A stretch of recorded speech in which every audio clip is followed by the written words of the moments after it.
Let's Build a Zoo.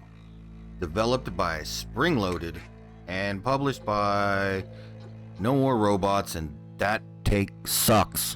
Alright, well, take two. And welcome back to the channel, my fellow gaming bums. Today we are going to take a look at Let's Build a Zoo. Pixel art kind of style, Tycoon zoo management sim. We've been playing it for a while now. Like every game, we got our ups, we got our downs. So we're going to take a look at it and see if it's worth your time. Maybe you like it, maybe you don't.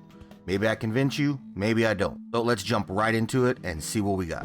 Alright, so quick overview of the game. If you're a returning viewer to my channel, you know I love pixel art games. This one, no different. Another pixel art style game developed by Spring Loaded, and published by No More Robots. Simple, classic, Tycoon style formula with a small moral twist to it. The main part about this when it comes to the Tycoon style is your morality for this one, whether you take the honest path or whether you take the dark morality path. Either way, the game kind of plays out the same, just whether or not you're a good CEO or a bad CEO.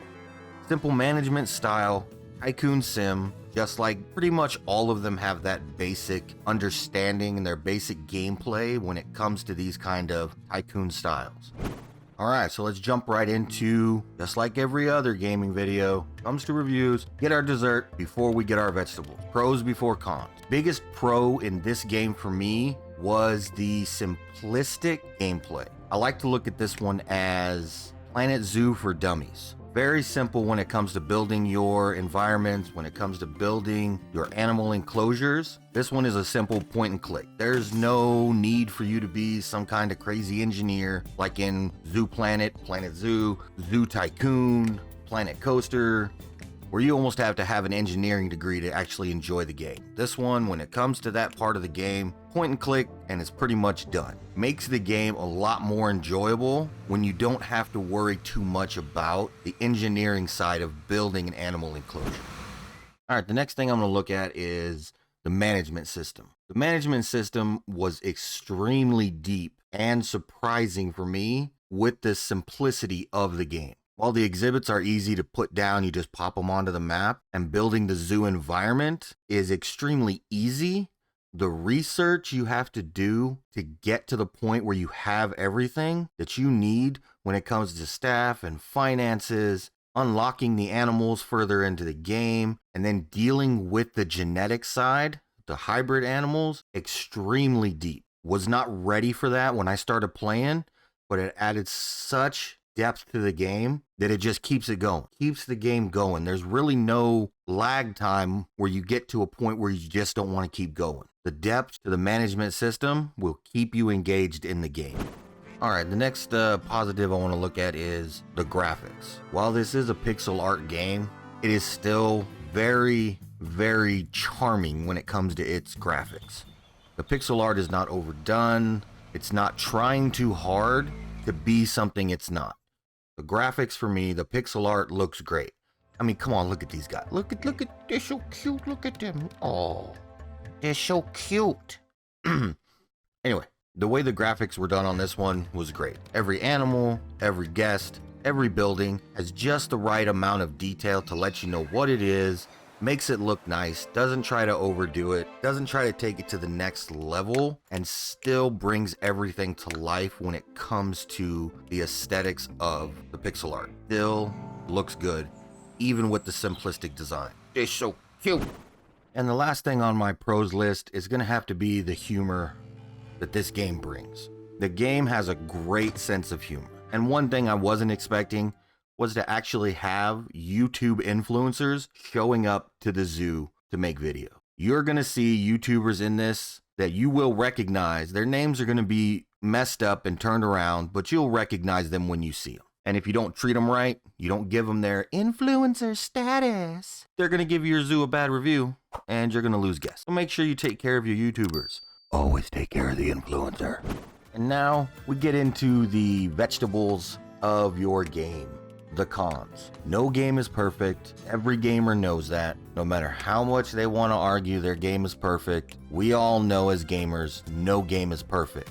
So the first con for me, even though I said the management system was surprising and it was great and it keeps you engaged in the game, it can also be extremely overwhelming. There are so many menus to navigate. There are so many different parts of the management system that you can easily get lost on a target. You're headed in one direction. I would need this piece. I need to do this. And then all of a sudden it disappears because something else grabbed your attention and something else took you away from that. And you gotta wait for it to come back again. You can easily get lost in the management system with how deep it is, forgetting that things need to be done because the gameplay is so simplistic when it comes to putting the zoo together. All right, the next con I'm gonna talk about is pacing. While the game does have a pretty good pace, keeps you going as much as it can in this type of sim management style game, you're gonna hit dead spots where you're waiting for money to come in, you're waiting for new buildings and animals to get unlocked. You're gonna hit those dead spaces. This happens in every sim game, every management style tycoon game. This one just kind of seems like you hit those a little bit more often than you probably should. If you're a person who prefers a faster paced gameplay, especially with these tycoon style games, this one may feel like a little bit of a grind when you hit those spaces where you gotta wait. All right, and the final con for me in this game is something I feel the developers kind of missed an opportunity with, is your hybrid animals, your crossbreeding. The hybrid animals, they're fun to do, they're fun to get. You put them into the gene splicer and it's cute and funny when you get to see what the hybrid is, what it looks like, but that's all they do. They do nothing else in the game beyond their aesthetics. They just look fun and they got weird names and the guests like to see them. They don't bring a lot to the table. And it seems like that for me that's an opportunity that the developer missed, because it does take a little bit to get to the point where you can make these hybrids. And that's all they do is just, they're there, just taking up space. They're just there, you know, like a moped in a parking lot. It's just there. Why is it there? I don't know. And hey, if you've played this game, Let's Build a Zoo, and you feel like I missed something, whether it was a negative, whether it was a positive, throw it down in the comments. Let me hear it. Let me check it out. Let everybody else that comes to the video, give them something that I missed. That's what the comment section's for. Give me your 2 cents about my 2 cents. And then, hey, we'll have 4 cents. You know what I'm saying? And there you have it. That's Let's Build a Zoo. Quick and concise. Squeezed down into a nice little, here you go. Love it or hate it. Don't know what you think. Me personally, I say get it. You can get it right now, I believe. If you're watching this when this video is first coming out, and you got an Amazon Prime account, you can get it free through Amazon. If not, jump over to Steam. I think it's like $6, $7. Give it a whirl. If you're a pixel art fan like I am, these kind of games last me forever.